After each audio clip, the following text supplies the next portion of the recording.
So guys, good morning po sa inyong lahat. Bali, ito po kami kada umaga, sama-sama. Ayan po yung parang CJ ko, umiinom na siya. Kasi sabi niya sobrang init na talaga. Ngayon, ito naman po si Kuya Anthony Alonso. Sound trip lang po siya kasi naiinip na talaga siya. Ayun po, para po siyang si LeBron James, di ba? Ang saya. Ganito po kami lagi kada umaga guys. Para po kami nasa ibang bansa, nagmi-meeting-meeting pa. Pinag-uusapan namin kung ano mga gagawin. Tapos po, nag-uusap po silang dalawa. Ang sabi po ni paring CJ, gustong-gusto niya talaga magkaroon ng ganitong motor kasi sabi niya napakatangkad talaga.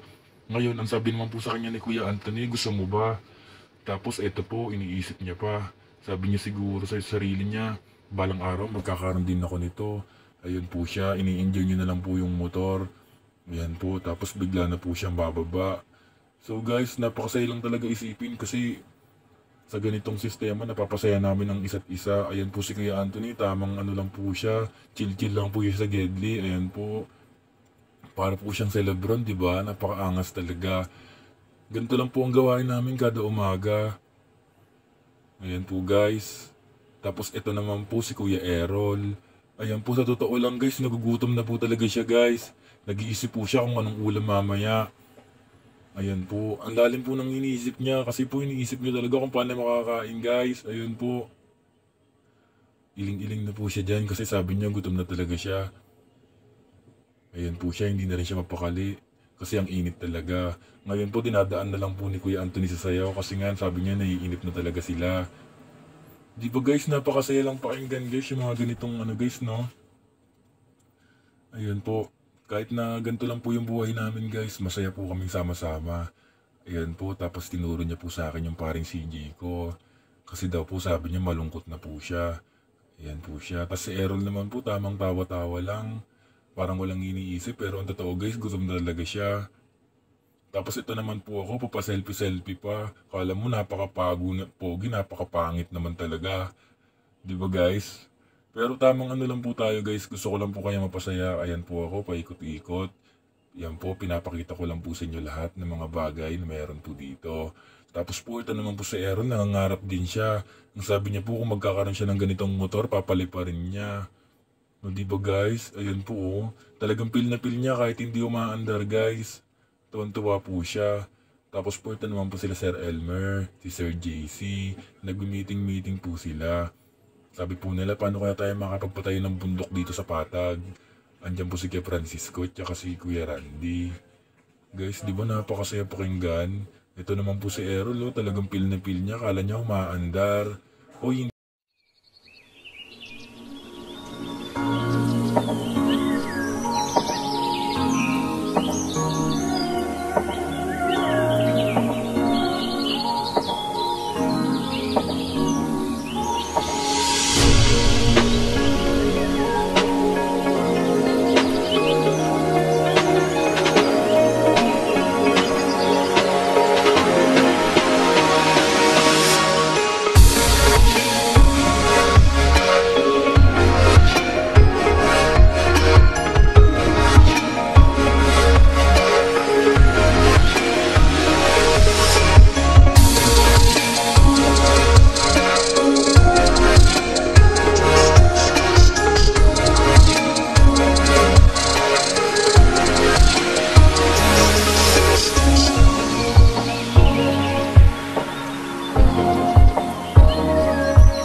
So ayun guys, shoutout po nga po pala sa mga nagpamarienda. Salamat sa inyo, Sir Patrick, Ma'am Eva, si Sir Ron at si Sir JC, isama mo na. Ayan guys, tamang food trip lang ako dyan guys. Napakasarap pala ng burger na may itlog guys. Grabe, sobrang solid guys. Maraming salamat po sa inyo. At sana po paki-like and share nyo na rin po, paki-subscribe nyo na rin po ang aking Facebook page at saka ang aking YouTube channel. Ito po yung aking paring CJ, kumakain lang sa Gedli. Ako naman guys, patingin-tingin pa. Niyaya ko pa yung security guard dyan guys, pero ayaw niya. Nalungkot tuloy ako bigla. Pero ganun po man guys, maraming salamat po talaga. Sana po pakisuportahan nyo. Ayan guys, after ng break time namin guys, isisimulan na namin ang aming trabaho guys. Ang gagawin nga po pala naming activity ngayon guys ay magse-separate po pala kami ng mga basura. Pag-iwalay-iwalay namin yung mga plastic, bakal at lata. Pati yung mga bote guys, isi-separate na namin para wala nang problema. Maraming salamat guys.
Guys, natapos na